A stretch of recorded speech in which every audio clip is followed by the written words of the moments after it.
Freemasons के brand के नीचे ब्रिटिशर्स ने एक एसोसिएशन को बनाया था, वुमेन्स इंडियन एसोसिएशन WIA, और इसको एफिलिएशन मिली थी international order of freemasonry for main and women, जिसको ले ड्रॉइट ह्यूमैन इस प्रकार से ये कहते थे फ्रेंच में। तो international order of freemasonry for man and women, इसको कौन प्रमोट कर रहा था भारत में? Theosophical society. थियोसॉफिकल सोसाइटी में भी सारे लोग उतनी सक्रियता से इस एक फ्रीमेसनरी लॉज को प्रमोट करने में नहीं लगे थे, क्योंकि उनके पास और भी कार्य थे। इस संगठन विशेष को प्रमोट करने के लिए एनी बेसेंट नामक स्त्री को चुना गया था। अब एनी बेसेंट एक ऐसी स्त्री थी जिसकी छवि विश्व में एक क्रांतिकारी महिला के रूप में थी, और एनी बेसेंट ने जो मैच गर्ल स्ट्राइक हुआ था, जहां पर माचिस की कंपनियों में, माचिस की तीली बनाने वाली कंपनियों में काम करने वाली महिलाओं ने हड़ताल की थी, तो उनके हड़ताल को इसने एक मंच प्रदान किया था और उनके मांगों को पूरा करने में एक महत्वपूर्ण भूमिका निभाई थी। ऐसे जो एनी बेसेंट थी वो पहले फैबियन सोसाइटी की मेंबर थी।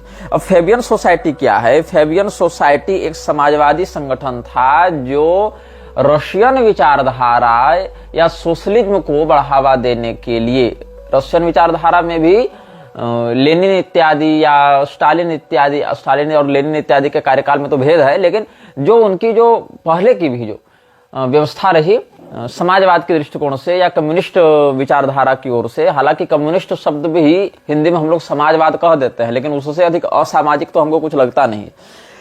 तो उसी विचारधारा को आगे बढ़ाने के लिए फैबियन सोसाइटी भी काम कर रही थी, और ये महिला फैबियन सोसाइटी से 1884 ईस्वी में जुड़ी थी।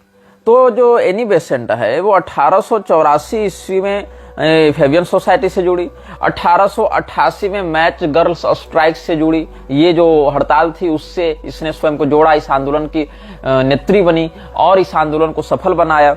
इसके बाद धीरे धीरे करके जब इसकी पहचान वैश्विक पटल पर बढ़ने लगी, तब भारत में इसने अपनी गतिविधियों को अंजाम दिया, और मैसोनिक ऑर्डर, जिसको इसने ग्रांड लॉज सिंबॉलिक इकोसेज इस प्रकार से नाम दिया है, जो मैसोनिक ऑर्डर है, 1893 में जिसको फॉर्म किया इसने, फ्रीमेसनरी के ही बैनर तले इसने एक लॉज इनिशिएट किया था, ताकि विश्व में पुरुषों के बराबर महिलाओं को स्थान और सम्मान दिया जा सके, इस भावना के साथ।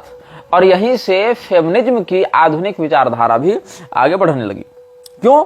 क्योंकि जो विवाह हुआ था एनी बेसेंट का, उसका जो वैवाहिक जीवन था, उसमें उसको बहुत अधिक प्रताड़ना या कहें तो भेदभाव या डोमेस्टिक वायलेंस, घरेलू हिंसा इत्यादि का सामना करना पड़ा था, ऐसा एनी बेसेंट का मानना था। तो एनी बेसेंट ने यह कहा कि हम महिलाओं की ओर से वकालत करेंगे, महिलाओं के अधिकार की बात करेंगे। और एनी बेसेंट, हालांकि उसका जो पति था वो एंजेलिकन चर्च का एक प्रीस्ट रहा था, और इसीलिए अपने पति से मार खाने के बाद भी उसका रुझान जो है वो इस प्रकार के पंथों से नहीं हट पाया, मतलब वो क्रिश्चियनिटी के विरुद्ध बहुत ज्यादा काम नहीं कर पाई। हालांकि बाद में जब भारत में उसने ईसाई मिशनरियों के धर्म परिवर्तन के विरुद्ध कई बार कुछ बातें कही हैं, तो लोगों ने उससे प्रश्न किया था, ले डेट्रॉइट ह्यूमन के आधार पर जब उसने बातें कही, तो उस बैनर तले जब उसने यह हिंदुओं को कहा, खास करके सिंध में जब उसने काम किया था, तो उसको कहा कि आप लोग अपना जो मत है, अपना जो धर्म है, उसको मत बदलिएगा। क्यों नहीं बदलिएगा? क्योंकि आप पहले से एक बेहतर पंथ पर चल रहे हैं। तो लोगों ने पूछा कि भाई आप फिर ऐसे हिंदू क्यों बनी हैं? मतलब उसने अपने आप को हिंदू बाद में घोषित कर दिया था, गीता इत्यादि पर टीकाएं भी लिख रही थी। तो उसने कहा कि मैं पिछले जन्म में ब्राह्मण थी। कैसे लोगों को मैनिपुलेट किया जा रहा है ये देखो। एनी बेसेंट ने कहा कि हम पिछले जन्म में ब्राह्मण थे, सीधे सीधे स्वयं को ब्राह्मण सिद्ध कर दिया, और इसीलिए हम हिंदू भी हो सकते हैं और हम गीता पर टीका भी कर सकते हैं। तो इस जन्म में तो स्वयं को सीधे सीधे ब्राह्मण घोषित कर देती अगर वो चाहती आर्य समाज के बैनर तले, लेकिन उसकी बुद्धि उस समय उतनी नहीं चली। इसीलिए उसके मुख से क्या निकला कि हम तो पिछले जन्म में ब्राह्मण थे, इसीलिए हम इस जन्म में अपने आप को हिंदू घोषित कर देते हैं। अब 1889 में एनी बेसेंट थियोसॉफिकल सोसाइटी में रुझान रखने लगी और 1893 ईस्वी में कर्नल ऑलकट के द्वारा, जो कि थियोसॉफिकल सोसाइटी का संस्थापक अध्यक्ष रहा था, उसको एनी बेसेंट में दिलचस्पी हुई। उसने देखा कि ये महिला हमारे अभियान को आगे बढ़ा सकती है, तो कर्नल ऑलकट ने थियोसॉफिकल सोसाइटी को ज्वाइन करने के लिए आमंत्रित किया एनी बेसेंट को। कब? 1893 में। और 1909 ईस्वी में तो थियोसॉफिकल सोसाइटी के प्रेसिडेंट भी बन गई एनी बेसेंट।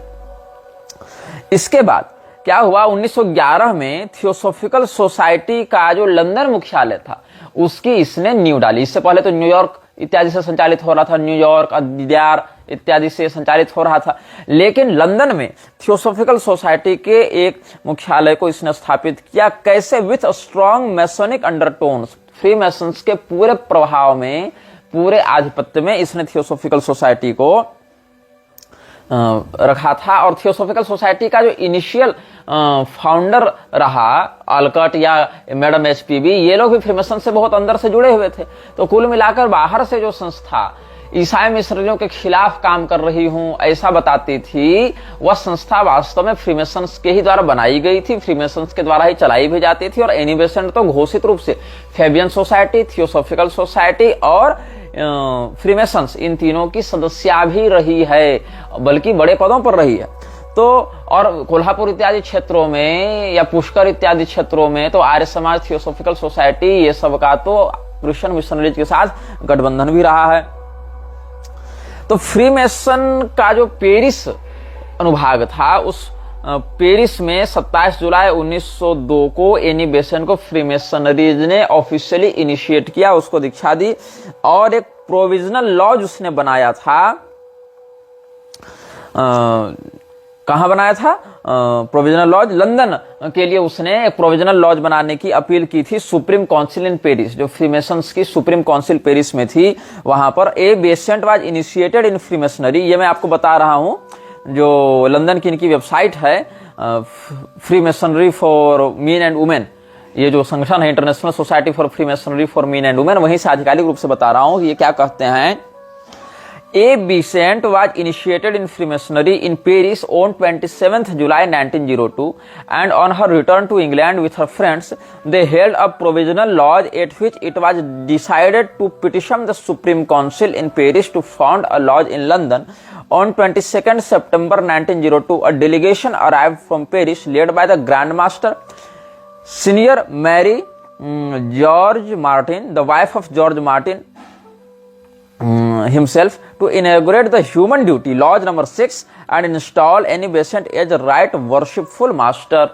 जब इसने लंदन में एक प्रोविजनल लॉज की मांग की तो जॉर्ज मार्टिन की पत्नी मैरी जॉर्ज मार्टिन वहां पर जाती है और लॉज नंबर 6 को इनेगुरेट करती है और वहां एनी बेसेंट को उसका वास्तविक उत्तराधिकारी या संचालक, कह दे महंत, मठाधीश, वो बना देती है।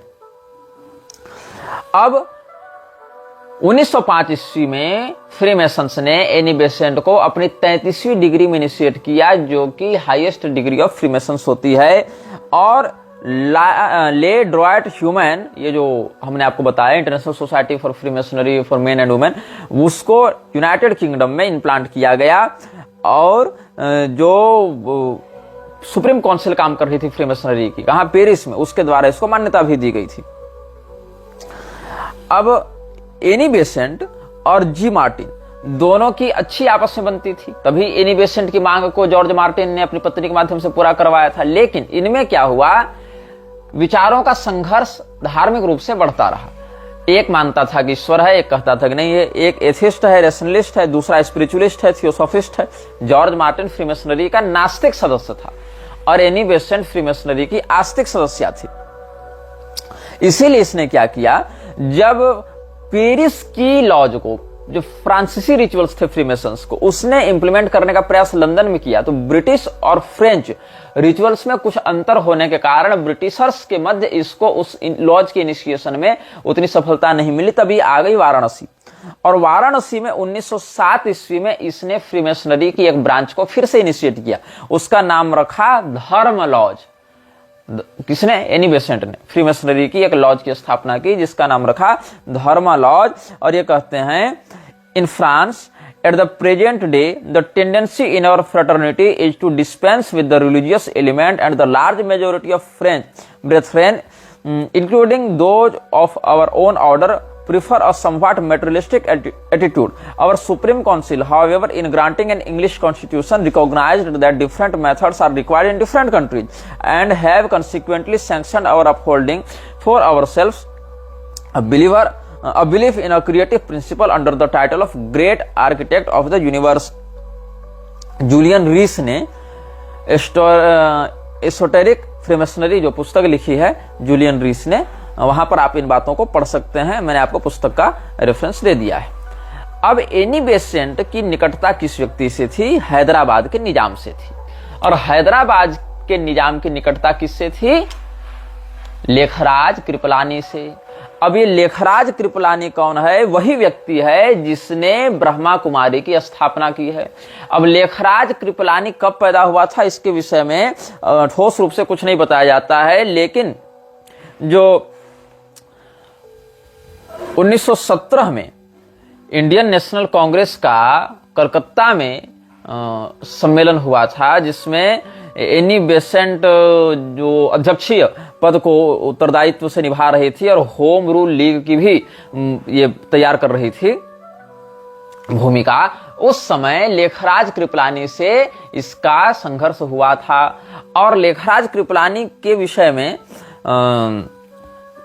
जो उसकी जो जन्म तिथि है या उसका जो फैमिली बैकग्राउंड है, उसको जिस प्रकार से ब्रह्मा कुमारी वाले प्रस्तुत करते हैं, वो उस समय के प्रधान अखबारों में या जो उस समय के मैगजीन्स थे या जो उस समय के राइटिंग्स थे या एनी बेसेंट इत्यादि की जो बातें हैं या और लेखकों ने जो बातें लिखी हैं समकालीन घटनाओं के आलोक में, उनसे मेलजोल नहीं खाते हैं। उसमें बहुत कुछ अंतर पड़ जाता है। तो बहुत से लोग जो फ्रीमेसन से जुड़े थे उस समय और बाद में भी, जैसे इसमें बड़े बड़े लोग हैं, फ्रीमेसन्स का ब्रह्मा कुमारी पर प्रत्यक्ष इन्फ्लुएंस रहा है, क्योंकि फ्रीमेसन्स बात करता है न्यू वर्ल्ड ऑर्डर की। ब्लावत्स्की भी राजयोग के नाम से अपनी एक अलग ही विचारधारा चला रही थी। ब्रह्मा कुमारी वाले भी राजयोग के नाम पर खूब बकवास करते हैं। और एल्स्टर क्रॉली ने जैसे अयवास का दावा किया कि अयवास ने आकर हमें ये सब बातें बताई, वैसे ही जिस पिशाच ने इसको बताया लेखराज को कि तुम ऐसा करो वैसा करो, उसको इसने कह दिया कि वह शिव है, परम शिव है, जो कि ब्रह्मा विष्णु महेश से परे है। हालांकि शास्त्रों में ब्रह्मा विष्णु रुद्रश्च ईश्वरश्च सदाशिव ऐसे करके ब्रह्म स्वरूपों के अलग अलग विभाजन उत्तरोत्तर क्रम से वर्णित हैं, लेकिन ये वो विभाजन नहीं है, ये सब महाकाल संहिता इत्यादि में प्राप्त हो जाएंगे आपको, लेकिन ये वो विभाजन नहीं है जो लेखराज कृपलानी स्थापित करना चाहता था। तो लेखराज कृपलानी ने हैदराबाद के निजाम के सहयोग से और एनी बेसेंट के सहयोग से एक इनिशिएशन निकाला ब्रह्मा कुमारी के नाम से, और उसमें स्वयं को ही परम शिव के रूप में स्थापित करने का प्रयास किया। कुछ कुछ वैसा ही जैसा आजकल कैलासा में बैठकर नित्यानंद कर रहा है, या कभी कभी जग्गी वासुदेव भी करने का प्रयास करता है। अब जो एनी बेसेंट, अच्छा हम कृष्णमूर्ति पर भी आएंगे, थोड़ा उसका भी स्मरण हो गया हमको। पहले हम लेखराज कृपलानी के विषय में बता दें। ये व्यक्ति पहले व्यापार का इच्छुक था, बाद में इसको व्यापार में जब सफलता नहीं मिली तो इसने सोचा कि सबसे अच्छा व्यापार तो हम धर्म का कर लें, क्योंकि अगर आपको जल्दी सफल होना है, जल्दी पैसा कमाना है, तो आपको अपने नए धर्म को शुरू करना पड़ेगा, आप एक नया धर्म ही खोल लीजिए। ऐसा पश्चिम के जगत में कहा जाता था। और यही कारण है कि जो क्रिश्चियंस हैं वो भी बहुत से सेक्ट्स में बढ़ते गए, कि जिसका पोप से लड़ाई झगड़ा प्रारंभ हो गया वो व्यक्ति अपना एक अलग ही क्रिश्चियन सेक्ट बना लेता था। तो इसीलिए उसमें कई सारे फिरके बनते गए। इसमें एक बात मैं बताऊं, बड़े बड़े लोग जिनको राजनीति या आध्यात्मिक जगत की हस्तियों के रूप में गिना जाता है, जैसे कि स्वामी विवेकानंद, वो भी फ्री मेसन्स था, जिसकी दीक्षा फ्री मेसन्स में 1884 ईस्वी में हुई थी। नरेंद्रनाथ दत्त के रूप से lodge anchor and hope Calcutta में हुई थी। ऐसे मोतीलाल नेहरू भी फ्रीमेसन्स था। यहां तक कि जो गवर्नर जनरल ऑफ इंडिया पहला बना राजगोपालाचारी, वो भी फ्रीमेसन्स था। और जैसा कि हमने बताया कि फ्रीमेसन्स से प्रत्यक्ष संबंध रखने वाले गेराल्ड फोर्ड या जॉर्ज वाशिंगटन या जो बाइडन, ये सब लोग फ्रीमेसन्स के बड़े पदों पर रहे हैं। वैसे ही भारत में भी जो फखरुद्दीन अली अहमद था, प्रेसिडेंट ऑफ इंडिया रह चुका है, भारत का राष्ट्रपति, ये भी फ्रीमेसन्स का एक्टिव उच्चाधिकारी था। और वर्तमान में जो द्रौपदी मुर्मू है, भारत की राष्ट्रपति के रूप में जिसको प्रस्तुत किया जाता है, वो भी ब्रह्मा कुमारी से बहुत इन्फ्लुएंस्ड है, ब्रह्मा कुमारी से बहुत उसका लगाव है। तो इन लोगों ने क्या किया, जितने भी ये सब संस्थाएं बन रही हैं, ये सब ने सनातन धर्म शास्त्रों की अवमानना कर दी। दयानंद ने कहा कि हम रामचरितमानस को नहीं मानते, क्यों? क्योंकि वो भाषा ग्रंथ है, लेकिन सत्यार्थ प्रकाश सबको पढ़नी चाहिए क्योंकि हमने लिख दिया है। और वैसे ही दयानंद की चापलूसी करने में बहुत से लोग आजकल कथित आचार्य जो नेता मंत्री का यज्ञ इत्यादि कराते रहते हैं, जिनकी क्षमता है नहीं कि इन नेता मंत्री के विरुद्ध कुछ बोल पाए, हमसे चिढ़कर केवल हमको गाली देते रहते हैं। ऐसे लोग पूरे वर्णाश्रम व्यवस्था को मटियामेट करने के लिए पिशाच के समान प्रस्तुत लोगों को भी विविध प्रकार की कुतर्कपूर्ण युक्तियों का और साम नीति का प्रयोग करके प्रणम्य और वंदनीय बताते फिरते हैं। तो दयानंद ने जिस प्रकार का काम किया वैसा ही काम गायत्री परिवार ने किया, वैसा ही काम फॉर्मेट बदलकर ब्रह्मा कुमारी ने किया। वही विहंगम योग कर रहा है, कोई प्रज्ञा पुराण छाप दे रहा है, अपना नया एक पुराण निकाल ले रहा है, कोई स्वर वेद छाप कर एक नया वेद बना दे रहा है। आप देखें कि सनातन धर्म के मान्य ग्रंथों को तो कह दिया मिलावटी है, प्रक्षिप्त है, तुम मत मानो। और जो मान्य ग्रंथ से हिंदू भाग जावे तो फिर क्या पढ़ेगा? तो एक नया वेद उसको पकड़ा दो स्वर वेद के नाम से, एक नया पुराण पकड़ा दो प्रज्ञा पुराण के नाम से, है ना। नए नए उपनिषद, रामकृष्ण परमहंसोपनिषद छाप रखा है ना रामकृष्ण मिशन वालों ने, और सहना भवतु शांति पाठ भी दे दिया है। यहां पर इतना गंभीर षड्यंत्र और इतनी गंभीर घुसपैठ हुई है, तो आप उसको बाहर बाहर से ऐसे नहीं देख पाएंगे, अंदर बहुत सी परतें हैं। और यहां तक कि शिक्षा नीति के माध्यम से ऐसे ही खलनायकों को महानायक के रूप में प्रस्तुत किया गया है। तो इसमें एक व्यक्ति की एंट्री होती है स्वामी वासवानी की। स्वामी वासवानी के विषय में आप गूगल में जान सकते हैं। ये बर्लिन भी गया था और बर्लिन में जाकर इसने विश्व धर्म संसद में भाषण भी दिया था। तो बर्लिन से जब ये लौट रहा था तो कहा जाता है कि वहां के लोगों ने इसकी प्रशंसा में जितनी भी बातें अखबार में छपवाई थी, ये वो सारी पेपर कटिंग को समुद्र में फेंक दिया था, ये कहकर कि हमको प्रशंसा नहीं चाहिए, हम तो विरक्त व्यक्ति हैं। लेकिन ये व्यक्ति वर्ल्ड रिलीजन का बहुत बड़ा पैरोकार था। इसको क्यों भेजा गया था वहां पर? जो इस प्रकार की ऑर्गेनाइजेशंस होते हैं जो विश्व धर्म संसद की स्थापना करवाना चाहते हैं, वो लोग ये कहना चाहते हैं कि सब लोग सबसे एक साथ रहो, पूरा विश्व एक ही धर्म का पालन करे। बाहर से देखने पर ये बहुत रुझान और बहुत रोचक बात लगती है, लेकिन अंदरूनी कपट जब आप देखेंगे तो पूरे विश्व को एक पाशविक विचारधारा, अविवेकपूर्ण विचारधारा की ओर ले जाने का ये दुराग्रह होता है। देखो, कोई लोटा शौचालय वाला हो और कोई पूजा वाला हो, आप इसमें सुचिव्रत मिश्र एक हमारे मित्र हुआ करते हैं, तो वो कहते थे कि शौचालय का लोटा और पूजा का लोटा, एक परम पवित्र एक अपवित्र।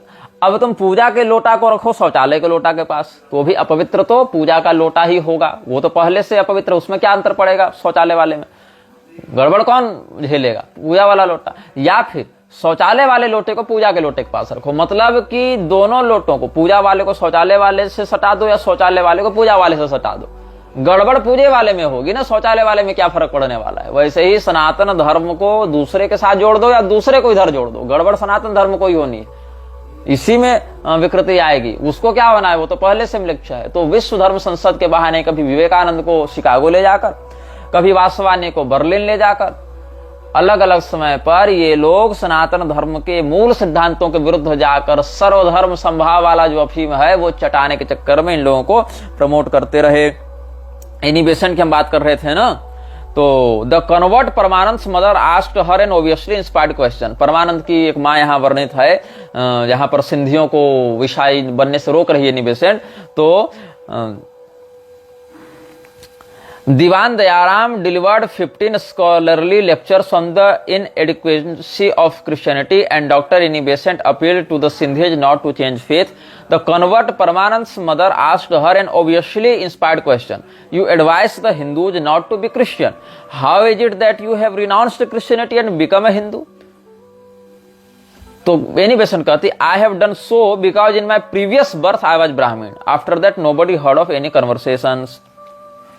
अब 1879 ईस्वी में कृपलानी का, लेखराज कृपलानी का जन्म हुआ था, ऐसा ब्रह्मा कुमारी वाले बताते हैं। लेकिन this is a fictional date of birth given to Lekhraj Kripalani by the BKs. इन समस्त लोगों ने सिंध को अपना केंद्र बना रखा था। वहां आर्य समाजी लोग जाकर अपना बवंडर कर रहे थे, ब्रह्म समाज वाले अपना कर रहे थे, ब्रह्म समाज वाले वहां तक पहुंच गए थे, और ये जो थियोसोफिकल सोसाइटी वाले वो अलग तिब्बती आग लाप रहे थे।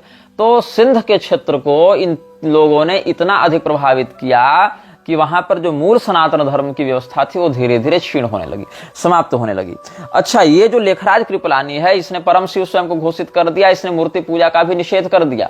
और मूर्ति पूजा का निषेध करने के बाद स्वयं चंदा बटोरने वाले ये लोग क्या करते हैं, जैसे भरपूर शिव निंदा करने के बाद भी इस्कॉन वाले चंदा नहीं मांगने आ जाते शिवरात्रि के नाम पर, वैसे ही ये लोग क्या करने लगे कि नवदुर्गाओं के नाम से स्त्रियों को श्रृंगार करवा के, जैसे रामलीला इत्यादि खिलवाते हैं अभिनेताओं के माध्यम से, वैसे ही दुर्गा पूजा के पांडाल लगवाकर भगवती का स्वरूप बताकर इन सभी महिलाओं की पूजा करवाने लगे। हालांकि कन्या पूजन की या सौभाग्यवती स्त्री के पूजन की एक शास्त्रीय विधि है, लेकिन ऐसे प्रदर्शनी लगा के कि यही देखो जिंदा सांस लेती चलती फिरती मूर्तियां देखो, ये इन लोगों ने एक अलग ड्रामा प्रारंभ किया और एक फर्जी यूनिवर्सिटी प्रजापिता ब्रह्मा कुमारी ईश्वरीय विश्वविद्यालय के नाम से इन लोगों ने डाला। आप गूगल में इन लोगों के द्वारा जो यौन व्यभिचार हो रहा है, जो अलग अलग पैशाचिक कृत्य हो रहे हैं, लोगों की धन संपत्ति को कैसे बटोर कर अपने संस्थान में लाकर फिर उनको प्रताड़ित किया जाता है, इसके विषय में आपको सैकड़ों लोगों की इंटरव्यू और बातें मिल जाएंगी। इसीलिए ये सब सार्वजनिक विषय है। ब्रह्मा कुमारी का पाखंड बहुत हद तक सार्वजनिक आ चुका है। हालांकि Brahma Kumari new world order को बहुत ज्यादा प्रमोट करती है और स्वयं को वैश्विक धर्म के रूप में स्थापित करने के लिए भी बहुत प्रयासरत है। लेकिन इन लोगों ने क्या किया, इन लोगों ने कहा कि 5000 वर्ष का ही एक पूरा का पूरा युग होगा, महायुग होगा, 1250 वर्षों का सतयुग, 1250 वर्षों का त्रेता, 1250 का द्वापर और 1250 का होगा कलियुग। ऐसे 5000 मानवीय वर्षों का ही महायुग होता है। 5000 के बाद प्रलय आ जाता है और फिर से वही सारा घटनाक्रम रिपीट होता है, वही सारा घटनाक्रम प्रारंभ होता है जो पहले महायुग में हुआ था। ये लोगों ने बकवास कर दी। अब ये लोग ये बतावें, इसका अर्थ तो यही हुआ ना कि आज जैसे नरेंद्र मोदी राजा बना हुआ है कथित तौर पर, चूंकि माथा उठा नहीं मुड़ाया था तो इसके चमचे इसको राजा ही कह रहे थे, तो इसका अर्थ है कि यही नरेंद्र मोदी पहले भी राजा बना होगा और यही अमित शाह पहले भी गृह मंत्री बना होगा। इसका अर्थ है कि पिछले वाले कलयुग में, मतलब आज से वही 3-4 हजार साल पहले जब कलयुग आया होगा, 5000 साल पहले जब आया होगा इन लोगों की गणना के अनुसार, तब ऐसा हुआ। फिर ये लोग कहते हैं कि व्यक्ति 5000 वर्षों में 84 बार अपना शरीर बदलता है। व्यक्ति 5000 वर्षों में 84 बार अपना शरीर बदलता है और फिर मानव शरीर इत्यादि में भी यह प्राप्त होता है। तो 84 लाख योनियों वाला जो इनका कॉन्सेप्ट है उसको इन लोगों ने 84 से परिवर्तित कर दिया। तो इसका अर्थ है कि अगर आप 84 बार अपना शरीर बदल रहे हैं तो इसका हो गया अर्थ कि आपकी एवरेज आयु जो है वो 60 वर्ष की होगी। मतलब 60 वर्ष से अधिक आप किसी शरीर में बिताएंगे तो फिर अगले जन्म में समस्या हो जाएगी, फिर वहां पर आपको 10 साल बिताना पड़ेगा मैनेज करने के लिए। तो इसका अर्थ हुआ कि अगर कोई व्यक्ति एक जन्म में 60 वर्ष बिताया है मनुष्य जीवन में तब तो ठीक है, लेकिन अगर वह उसी मनुष्य जन्म में 100 वर्ष बिता देता है तो अगले जन्म में उसको बस 20 वर्ष ही बिताने पड़ेंगे। मतलब कुल मिलाकर 5000 वर्ष के काल चक्र में, महायुग चक्र में इसको 84 बार मनुष्य शरीर लेना है और 84 बार लेगा तो उसको अगर डिवाइड करेंगे आप तो आपको लगभग 59.60 वर्ष का आंकड़ा प्राप्त हो जाएगा। तो 60 वर्ष से भी कम आयु एक मनुष्य की होनी चाहिए एक युग में। टोटल अगर सबका एवरेज निकालें तो कुल आयु वो जो है 60 वर्ष से भी कम की ही रख पाएगा। तो इस प्रकार से ये लोग ऐसी काल्पनिक बातें लोगों के मन में डालते हैं जिनका कोई और छोर नहीं, और हमारे शास्त्रीय देवी देवताओं को समाप्त करके, उनके विचारधारा को, उनकी आराधना पद्धति को समाप्त करके सभी लोगों को सौभाग्य श्रृंगार विहीन करके पिशाचत्व के समान लोग प्रवर्तित कर दे रहे हैं कि जितनी भी स्त्रियां हैं वो वैधव्य दोष के समान श्रृंगार विहीन होकर सफेद सफेद कपड़ा पहनकर ऐसे ही पड़ी रहती हैं और केवल ज्यादा भर्ती स्त्रियों की करते हैं, महिलाओं की करते हैं, और महिलाएं जिस क्षेत्र में अधिक इस प्रकार से अमर्यादित होकर घुसती हैं उसका मटियामेट अवश्य करती हैं। तो ये जो ब्रह्मा कुमारी वाले हैं ये सीधे सीधे न्यू वर्ल्ड ऑर्डर को सपोर्ट करते हैं और यही कारण है कि न्यू वर्ल्ड ऑर्डर को इन लोगों ने अपने वैश्विक धर्म या वैश्विक रिलीजन के नाम से इन्होंने फैलाना प्रारंभ किया है। और ये दावा देखो कि 5000 वर्ष में, अच्छा देखो अगर 1250 साल का ही कलयुग है और आज का अगर तुम मानो कि कलयुग का अंतिम दिन अगर आज है तो आज से 1250 साल पहले तो द्वापर युग समाप्त हुआ होगा और उससे 1250 साल पहले समाप्त हुआ होगा द्वापर युग। तो इस संसार से चाणक्य और चंद्रगुप्त तो त्रेता युग के सिद्ध हो जाएंगे ना फिर। या ईसा मसीह कम से कम द्वापर युग का तुम मान लोगे? ईसा मसीह का द्वापर युग में जन्म हुआ होगा और चाणक्य चंद्रगुप्त का जन्म हुआ होगा त्रेता युग में। ये इन लोगों की गणना के अनुसार मानना पड़ेगा।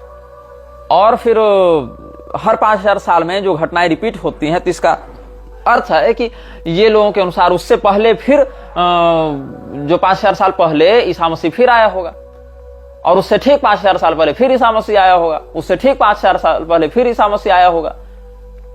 तो ये किस प्रकार का कालचक्र इनका चल रहा है कि हर 5000 साल में घटना रिपीट हो रही है। और प्रलय फिर कहां हो रहा है? ये जो प्रलय की जो बात करते हैं, प्रलय का तो कोई रिकॉर्ड नहीं मिल रहा है इस टाइम फ्रेम के अंतर्गत, तो ऐसा कोई रिकॉर्ड नहीं मिल रहा है। फिर भी इन लोगों की मूर्खता में, इन लोगों के जाल में जो लोग फंस जा रहे हैं, उन लोगों के विषय में हम क्या कर सकते हैं? उनको मूर्ख कहें कि उनको भोला कहें कि क्या कहें? तो ऐसे ही इस लेखराज कृपलानी ने स्वयं को भगवान के समान घोषित कर दिया। अब जो हिंदुओं की बात मैं बताऊं, हिंदू तो ऐसे हो गए हैं। एक मैं आपको पुस्तक से पढ़कर एक रेफरेंस देता हूं, युक्त वैराग्य का चैप्टर 3 देखना, जो भक्ति सिद्धांत वैभव भक्ति विकास स्वामी ने लिखा था, भक्ति सिद्धांत वैभव। उसमें युक्त वैराग्य संज्ञक जो 3रा चैप्टर, उसमें से एक पैरा पढ़कर सुनाता हूं। When the governor of Bengal, Sir John Anderson, visited Mayapur, arrangements for receiving him and his gubernatorial party were made by a Calcutta hotel which on Sril Bhakti Siddhanta Saraswati, जो प्रभुपाद का गुरु था, अभय तरंडे का गुरु था, तो which on Sril Bhakti Siddhanta Saraswati's order supplied meat and other items according to British taste. When Sril Bhakti Siddhanta Saraswati suggested a similar approach for foreign preaching, Srimad B.R. Sridhar Maharaj protested that it would invite criticism. Sril Bhakti Siddhanta Saraswati replied, I decided all these things thousands of births ago.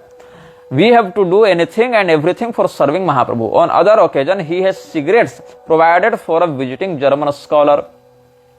ये लोग जो कह रहे हैं ना कि हम विश्व को शाकाहारी बनाना चाहते हैं और मांस का निषेध कर रहे हैं, इन मूर्खों को ये पता नहीं है कि इन्हीं के लोगों ने ये सब लिख रखा है। भक्ति विकास स्वामी ने जो भक्ति सिद्धांत वैभव लिखा है, इसके विमला प्रसाद दत्त की जीवनी के रूप में, उसके चैप्टर 3 में युक्त वैराग्य वाले विषय में, ये देखो क्या है। जॉन एंडरसन जो गवर्नर था बंगाल का, वो जब मायापुर आया था तो वहां पर उसके स्वागत के लिए जो कलकत्ता का होटल था, वहां पर उसके द्वारा ही वहां पर खाने पीने का प्रबंध किया गया। तो श्रील प्रभुपाद ने कहा था कि तुम इसको ब्रिटेन वाले जिस प्रकार का मीट खाते हैं उस प्रकार के स्वाद से युक्त मांस खिलाना, और हम विदेश में जब प्रवचन करने जाएंगे तो वहां भी लोगों का ऐसा ही, उनके ही परिवेश के अनुसार स्वागत सत्कार करेंगे। तो इसका जो चेला था श्रीधर महाराज जो बाद में गौड़ीय मठ का उत्तराधिकारी भी स्वयं को घोषित करता है, और अभय चरण डे से जिसका खूब झगड़ा हुआ था, इसके विषय में इस्कॉन वाले अनुभागों में हम बता चुके हैं।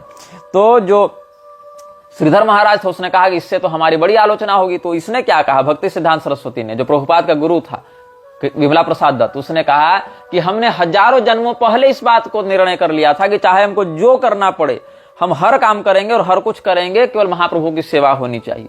ये कैसी सेवा कर रहे हो तुम लोग महाप्रभु की? तुम लोग महाप्रभु की सेवा नहीं कर रहे, चैतन्य महाप्रभु की सेवा नहीं कर रहे, तुम लोग केवल विशुद्ध पैसा बना रहे हो महाप्रभु का नाम बेचकर, और स्वयं को हिंदू तक तुम लोग स्वीकार नहीं कर रहे हो। ऐसा प्रभुपाद ने तो कहा था जिनेवा अधिवेशन में कि हम लोग तो हिंदू है नहीं, न हम किसी को हिंदू बना रहे हैं। लेकिन स्वयं को जीसस का तुच्छ सेवक बताने के लिए इसकी जबान तुरंत लपलपाने लग गई।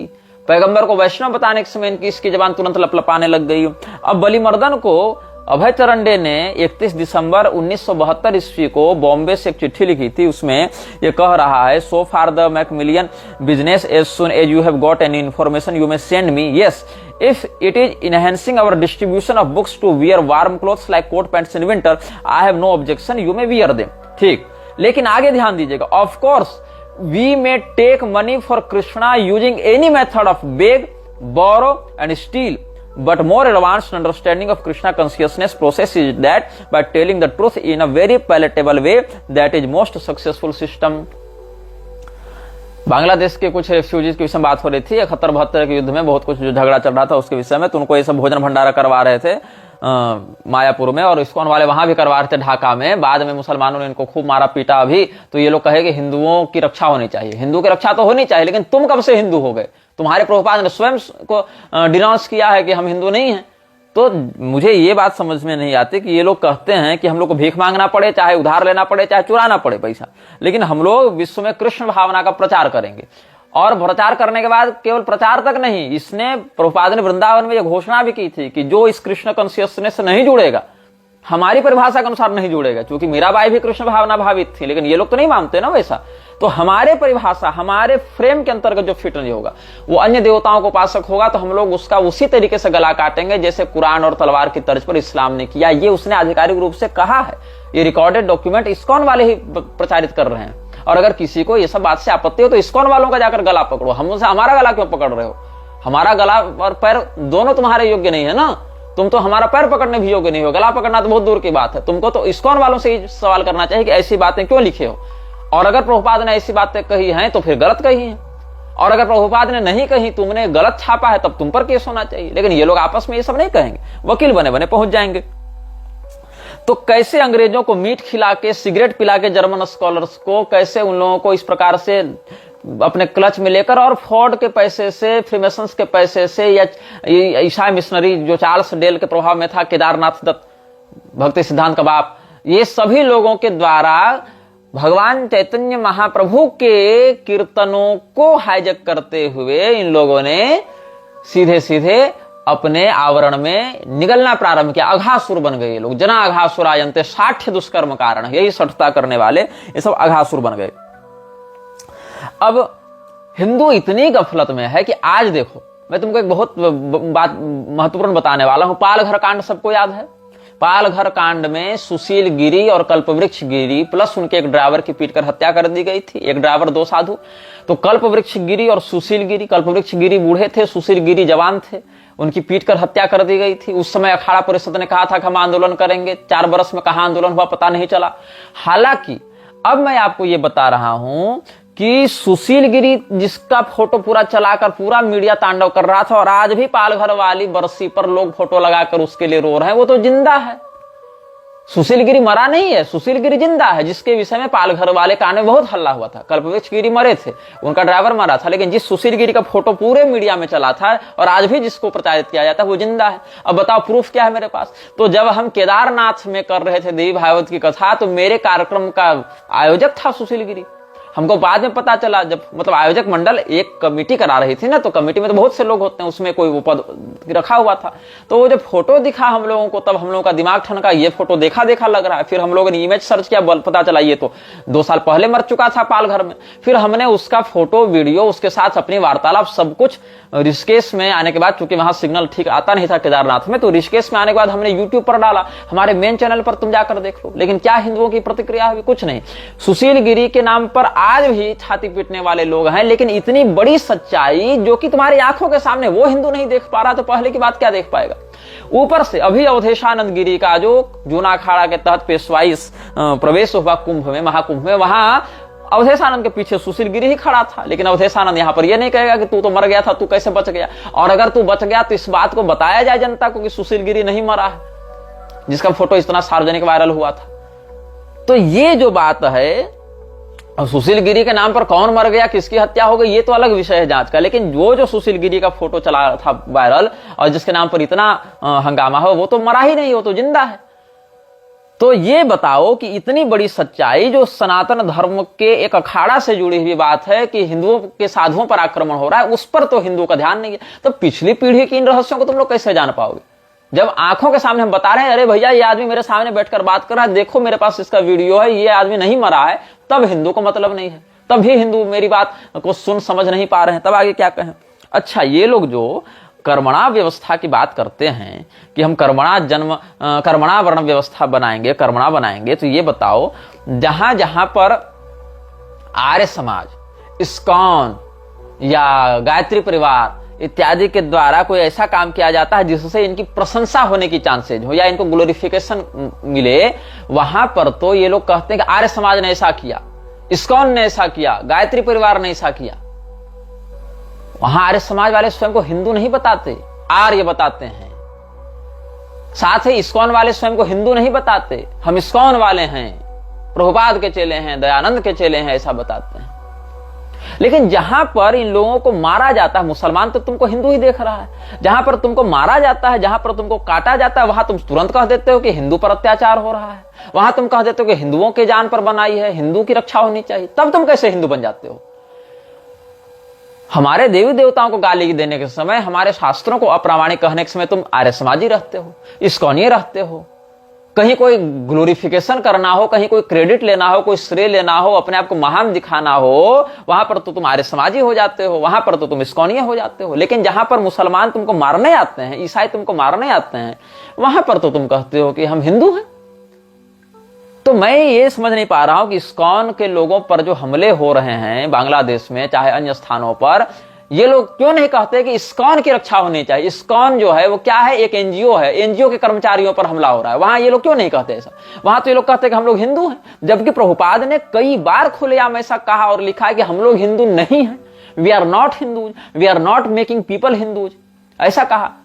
या फिर कम से कम ये कहा कि हमारे अनुयायी सच्चे क्रिश्चियंस हैं। तो कहना चाहिए कि सच्चे क्रिश्चियंस पर हमला क्यों हो रहा है, कहना चाहिए कि जीसस के इनसिग्निफिकेंट सर्वेंट्स पर हमला क्यों हो रहा है, लेकिन वहां ये लोग नहीं कहेंगे, वहां तुरंत ये लोग हिंदू बन जाएंगे। अच्छा, आर्य समाज इस्कॉन वाले जो कर्मणा ब्राह्मण बनाते चल रहे हैं, गायत्री परिवार वाले जो कर्मणा ब्राह्मण बनाते चल रहे हैं, वहां पर जो व्यक्ति गैर ब्राह्मण परिवार में जन्मा है, उसी को अपने आर्य समाजी या इस्कॉनी मेंबरशिप देकर ये लोग उसको बनाएंगे कर्मणा ब्राह्मण। लेकिन जो वास्तव में जन्म से ब्राह्मण है, वो ब्राह्मण कर्म से भी अगर हो तो उसको ये लोग ब्राह्मण नहीं मान रहे हैं। जैसे देखो कि मैं जन्म से ब्राह्मण हूं, कर्म से भी मैं ब्राह्मण के अनुसार जो आचरण है वो कर रहा हूं। शास्त्रों का अध्ययन अध्यापन या जो पठन पाठन है, प्रतिग्रह लेना देना, ये सब जो षटकर्म विहित हैं ब्राह्मण के लिए, वो हम यथाशक्ति अनुसार कर रहे हैं। जिन कर्मों के आधार पर ये अन्य लोगों को ब्राह्मण बनाने का दावा करते हैं, उनकी अपेक्षा शतगुणाधिक हमारे कर्म ब्राह्मण के समान हैं, तो मुझे क्या ब्राह्मण ये मान रहे हैं? नहीं, तब हमसे झगड़ा करने आएंगे। जितने भी लोग जन्मना ब्राह्मण होने के साथ साथ शास्त्रानुसार कर्मणा ब्राह्मण का काम भी कर रहे हैं, उनके ब्राह्मणत्व में तो कोई संदेह नहीं हो सकता। हारित स्मृति के अनुसार जो है, जो ब्राह्मणी के गर्भ से ब्राह्मण के वीर्य से उत्पन्न हुआ, वह विशुद्ध ब्राह्मण हो गया। ब्राह्मण्याम ब्राह्मणे नैव उत्पन्नो ब्राह्मण स्मृतः, ये हारित स्मृति का वचन है। तो यहां पर तो ब्राह्मणत्व में कोई संदेह नहीं फिर बचा, क्योंकि जन्म से भी ब्राह्मण ही है, उसका सही समय पर सही विधान से उपनयन भी हो गया है, वो पालन भी कर रहा है, वो व्यक्ति कर्मनिष्ठ ब्राह्मण भी है, तो उसके ब्राह्मणत्व में तो कोई संदेह नहीं। लेकिन इन लोगों को वो फिर मान्य नहीं होगा। इन लोगों को ऐसा व्यक्ति चाहिए जो जन्म से ब्राह्मण नहीं हो, ताकि अपने संस्थान का टैग लगाकर हम लोग कह सकें कि वो कर्मणा ब्राह्मण हमने उसको बनाया।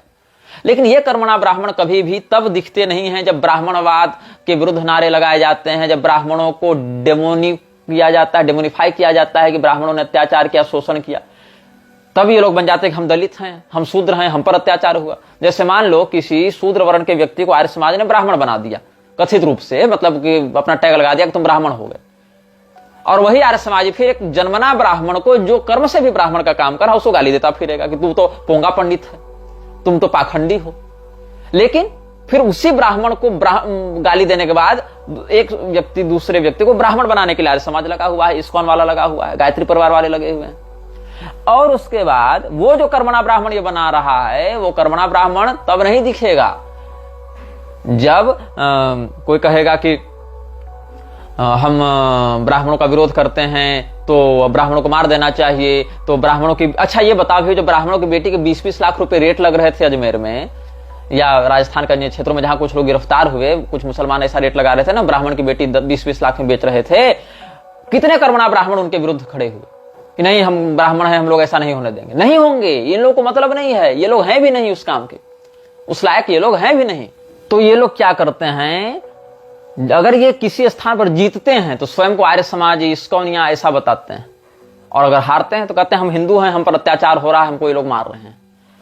और ये लोग जन्म से ब्राह्मण को ब्राह्मण मानना छोड़ो, अगर वो कर्म से भी ब्राह्मणत्व को, अगर तुम कर्मणा ही वर्ण व्यवस्था मान रहे थे, तो कम से कम उसके कर्म के आधार पर ही उसको तुम ब्राह्मण मानते हैं, लेकिन तब उसको गाली देंगे। इनके लिए कर्मणा ब्राह्मण वही बन सकता है जो जन्म से ब्राह्मण नहीं हो, ताकि वो अपने संस्थान का टैग लगाकर हमारे द्वारा तुम जनेऊ पहनो और हम तुमको ब्राह्मण बनाएंगे, ऐसा कर सके, और फिर उसको जन्मना ब्राह्मण के विरुद्ध ये लोग कर सके।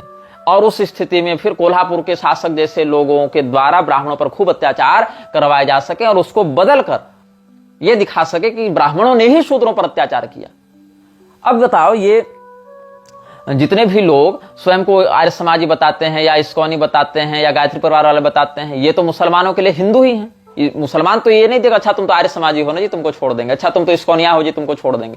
क्योंकि आर्य समाजी तो खुद को हिंदू नहीं मानता, इस्कॉनी वाला तो खुद को हिंदू नहीं मानता, क्योंकि इस्कॉन के ही संस्थापक ने कह रखा है कि मैं हिंदू नहीं हूं, मेरा अनुयायी हिंदू नहीं है, हम किसी को हिंदू बना भी नहीं रहे हैं, बल्कि हिंदू शब्द से ही उसको नफरत थी, चिढ़ थी। तो ये लोग तो, और इसके प्रमाण भी हम दे चुके हैं, तो ये लोग तो मुसलमानों के लिए लेकिन फिर भी हिंदू हैं। तो जब मुसलमान इनको मारने आते हैं तब ये तुरंत हिंदुत्व का चोला ओढ़ लेते हैं और कहते हैं कि नहीं नहीं, हम तो हिंदू हैं, हमें बचाओ, हमारी रक्षा करो। और उस स्थिति में अगर उस स्थान पर फिर इनकी विजय होती है या बच जाते हैं तो कहते हैं आर्य समाज ने हिंदुओं की रक्षा की, इस्कॉन ने हिंदुओं की रक्षा की, हमारे इतने लोग मरे, हम इतने जीते या हमने इतना संघर्ष किया। तो कुल मिलाकर ये जहां हारते हैं वहां हिंदू बन जाते हैं, जहां जीतते हैं वहां हिंदुओं के विरुद्ध जाकर आर्य समाजी और इस्कॉनी बनकर फिर हिंदुओं के ही धर्मशास्त्रों को गाली देते हैं, हिंदू शब्द तक को ये लोग गाली देते रहते हैं। अब ये बताओ, ऐसे ही अवसरवादी लोगों में जैसे मंडल कमीशन इत्यादि बना, कितने लोग जो कर्मणा ब्राह्मण आर्य समाज या इस्कॉन के द्वारा बनाए गए हैं वो लोग ब्राह्मणों के पक्ष में खड़े होकर सामने आते हैं। कर्मणा ब्राह्मण ही चलो, सभी लोग जन्म से अगर नहीं मान रहे हो ब्राह्मण, लेकिन जो कर्मणा ब्राह्मण, जो जन्म से ब्राह्मण होने के साथ साथ प्लस में कर्म से भी ब्राह्मण है, उनके साथ तो तुम कोऑपरेट कर सकते थे, लेकिन वो भी नहीं करोगे क्योंकि पॉलिटिक्स यहां पर नहीं सधेगा। अब देखो, जैसे रामभद्राचार्य ने उत्तरकांड को प्रक्षिप्त सिद्ध करने में कितना जोर लगाया और शंभुक वध अप्रामाणिक है उसको सिद्ध करने में कितना जोर लगाया, लेकिन यदि वास्तव में रामभद्राचार्य को इस बात पर निष्ठा रहती तो मंडल कमीशन तो शंभुक वध को ही प्रामाणिक मानकर लागू किया गया था। मंडल कमीशन की तुम रिपोर्ट पढ़ोगे तो शंभुक वध को प्रामाणिक मानकर ही मंडल कमीशन लागू किया गया था। तो मंडल कमीशन के विरुद्ध बोलने की इसकी औकात कभी क्यों नहीं होती, इसको कहना चाहिए ना। और वर्तमान में नरेंद्र मोदी को तो ये अपना मित्र भी बताता है, नरेंद्र मोदी का बागेश्वर वालों के साथ या नरेंद्र मोदी का रामभद्राचार्य के साथ उठना बैठना, संस्थान में आना जाना तो लगा ही हुआ है। तो इसको कहना चाहिए ना कि यदि शंभुक वध को तुम प्रामाणिक मानते हो, सरकार को कहना चाहिए रामभद्राचार्य को, चाहे ऐसे जो राम तत्व के व्यवसायी हैं उन लोगों को, कि अगर तुम शंभुक वध को प्रामाणिक मानकर मंडल कमीशन लागू करते हो कि शूद्रों पर अत्याचार हुआ ऐसा दिखाते हुए, तो वहीं से तुम सबरी जी का या निषाद राजगुह का प्रकरण उठाकर मंडल कमीशन को हटा भी सकते हो, उसको निरस्त भी कर सकते हो। क्योंकि और यदि तुम ये मानते हो कि शंभुक वध की घटना अप्रामाणिक है, तब तो सीधे सीधे मंडल कमीशन की कोई बात ही नहीं होती है। तब तो रामभद्राचार्य को या नित्यानंद मिश्र को या ऐसे और लोगों को उठकर सीधे सीधे नरेंद्र मोदी के पास जाकर, चूंकि अभी तो सरकार उसी की है, तो उससे यह कहना चाहिए, या कम से कम कांग्रेस वालों को ही यह कहना चाहिए था ना कि चूंकि हमने कोर्ट में यह हलफनामा दायर किया था कि राम जी काल्पनिक थे, राम नाम का कोई अस्तित्व नहीं था, किसी प्रकार का कुछ नहीं था राम जन्मभूमि वाले विवाद के अंतर्गत, तो या उस प्रकार के जो राम तत्व को अप्रामाणिक मानने वाले लोग हैं कि राम जी तो हुए ही नहीं थे, ये तो मिथ्या है, काल्पनिक है, जैसा कि बहुत से ये लोग भी कहते रहते हैं वामपंथी लोग कि हम तो नहीं मानते कि राम नाम का कोई व्यक्ति हुआ था, ये तो बाद में जातक कथाओं से चुरा चुरा कर राम का पात्र बना दिया गया है। तो उस स्थिति में क्या जातक कथाएं शंभुक वध को वर्णित करती हैं? और अगर जातक कथा से चुरा कर बनाया गया तो वहां तो शंभुक वध को एक काल्पनिक रूप से ये लोग जोड़ दिए होंगे। हालांकि शंभुक वध काल्पनिक नहीं है, उसके पीछे के पूरे कारणों पर हमने 2 पुस्तकें लिखी हैं, वीडियो भी बनाया है, लेख भी लिखा है, सब ऑनलाइन उपलब्ध है। दास प्रथा पर भी बनाया है, शंभुक वध के पूर्वापर प्रकरण पूरे प्रमाण के साथ बनाया है, रामभद्राचार्य के खंडन में भी और शंभुक वध के शास्त्रीयता के मंडन में भी। लेकिन क्या हुआ कि अगर तुम शंभुक वध की घटना को प्रामाणिक मानते हो तो सबरी और उससे कारण मंडल कमीशन लागू करते हो, तो सबरी जी और निषाद राज को प्रामाणिक मानकर तुम मंडल कमीशन हटा भी सकते हो, लेकिन तब ये लोग सामने नहीं आएंगे। यही इनकी दोगली राजनीति है।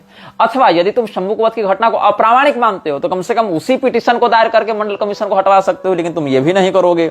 अथवा यदि तुम राम जी को ही अप्रामाणिक मानते हो तो जब राम जी ही मिथ्या हो गए तो शंभुक कौन सा प्रामाणिक हो गया, तब भी तुम मंडल कमीशन हटवा सकते हो, लेकिन नहीं करोगे। तो उत्तरकांड को प्रक्षिप्त मानने वाला रामभद्राचार्य भी शंभुक वध के आधार पर मंडल कमीशन लागू किया गया इस बात के विरुद्ध नहीं बोलता है।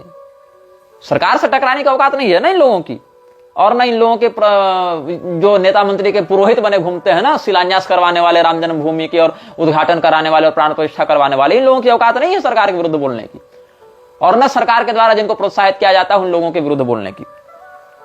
ये लोग बस हम लोगों के विरुद्ध बोल सकते हैं, चिढ़े हुए हैं, अंदर से कुढ़े हुए हैं, इनका बस ये कहना है कि तुम चाहे पूरे सनातन धर्म को वर्ण संकर बना दो, लेकिन फिर भी तुम हमारे लिए प्रणम्य रहोगे अगर तुमने सीधे सीधे हमको टारगेट करके कुछ ना कहा हो तो। लेकिन अगर कोई हमको टारगेट करके कह दे, चाहे वो फिर भी कितना भी बड़ा सिद्धांत सदाचारी शास्त्र निष्ठा में श्रद्धा रखने वाला व्यक्ति क्यों ना, उसको धूर्त पाखंडी सब ये लोग कह देंगे। तो कुल मिला के ये बिल्कुल सिलेक्टिव पॉलिटिक्स खेलने वाले आचार्यगण भी हो गए हैं और सिलेक्टिव पॉलिटिक्स खेलने वाले नेतागण भी हो गए हैं। और इनके इस गठबंधन से नुकसान किसका हो रहा है? सनातन धर्म का।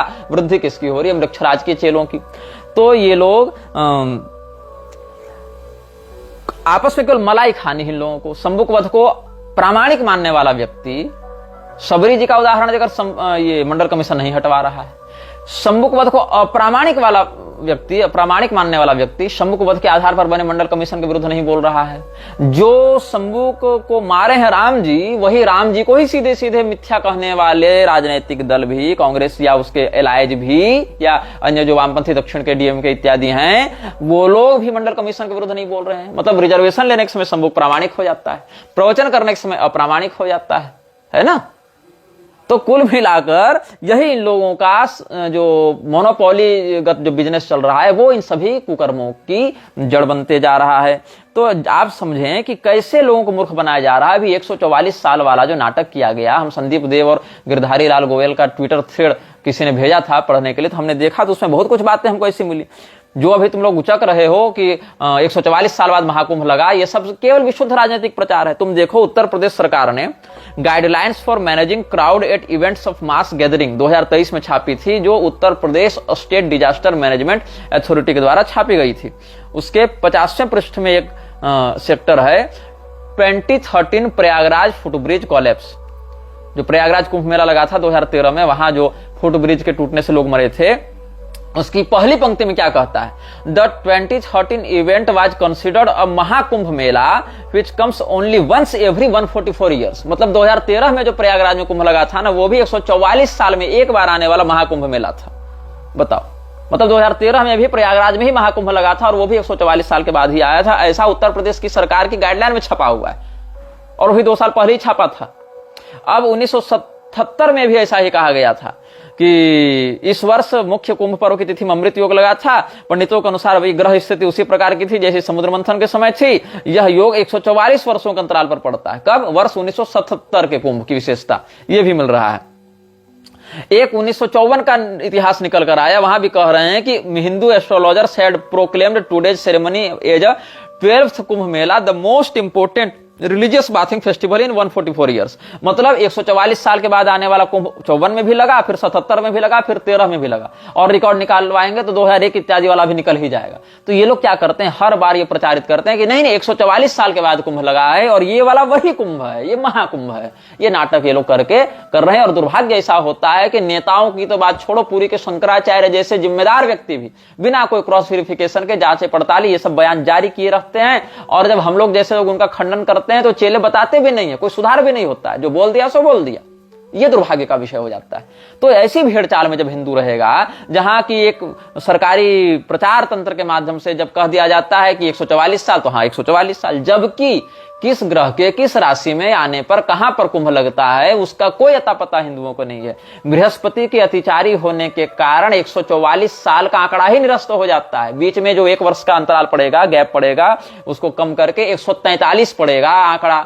एक कुंभ से 12वां कुंभ 144 पड़ेगा ही नहीं, एक कुंभ से 12वां कुंभ पड़ेगा 143 साल के बाद। और ऐसे देखें तो हर कुंभ किसी न किसी कुंभ के तुलना में 12वां पड़ेगा, किसी न किसी कुंभ की तुलना में।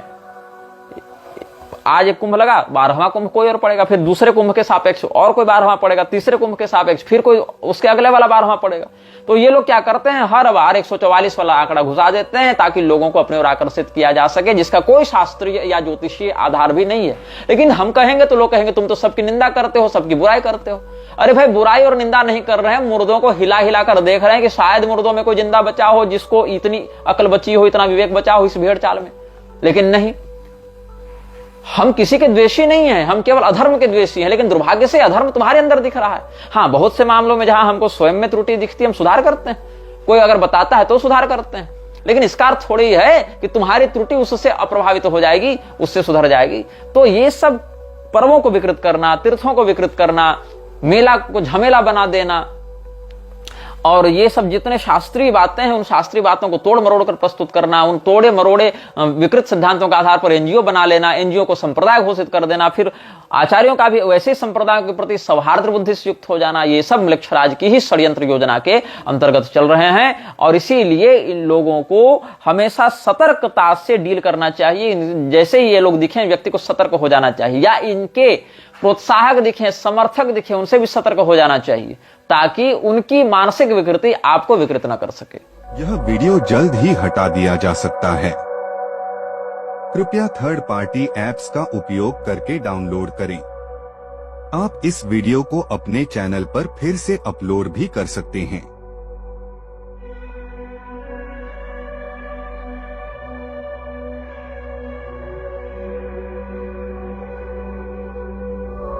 This video may get deleted soon. Please download using third-party apps. You may also re-upload this video on your channels. Thank you.